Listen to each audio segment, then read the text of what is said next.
Hello बच्चों, let's see the question. The question is by which of the following is positron represented. तो यहाँ पे हमें बताना है पॉजिट्रॉन किससे रिप्रेजेंट करते हैं। सबसे पहले हमारा की कंसेप्ट इस क्वेश्चन का यही हो जाएगा, दैट इज पॉजिट्रॉन।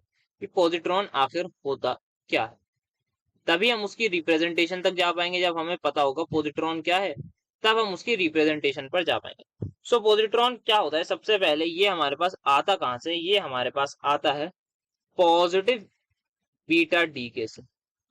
जब हमारे पास पॉजिटिव बीटा डीके होता है किसी भी proton rich radio active nucleus का, उससे ये हमारे पास आता है। अच्छा, ये होता क्या है? तो ये कुछ नहीं होता, इसको हम कहते हैं एंटी पार्टिकल। एंटी का मतलब अगेंस्ट, उसके बिल्कुल opposite, anti particle of electron. मतलब हमारे पास इलेक्ट्रॉन जो है उस पर चार्ज -1 अगर होता है, अगर इलेक्ट्रॉन पे चार्ज ये माइनस में है, नेगेटिव में, तो जो पॉजिट्रॉन होगा उसी पर ये चार्ज प्लस में होगा। ये है हमारे पास इसका केस। तो आप इसको रिप्रेजेंट कैसे करेंगे? यहाँ पे हमारे पास इसको रिप्रेजेंट तो हम ई से ही करते हैं। अच्छा, यहाँ पे इसके पास इलेक्ट्रॉन या पॉजिट्रॉन, इस पे जो चार्ज है वो क्या है, वो है +1। तो यहाँ पे हम लिख देंगे +1, जैसे हम एटॉमिक नंबर के लिए लिखते हैं वैसे ही सिंपली यहाँ लिखेंगे।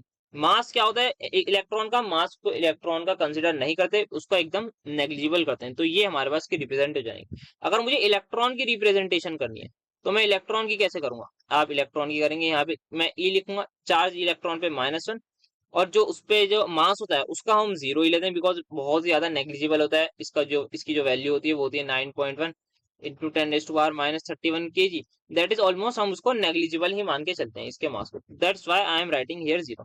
तो सिमिलरली ये हमारे पास हो जाएगी पॉजिट्रॉन की रिप्रेजेंटेशन।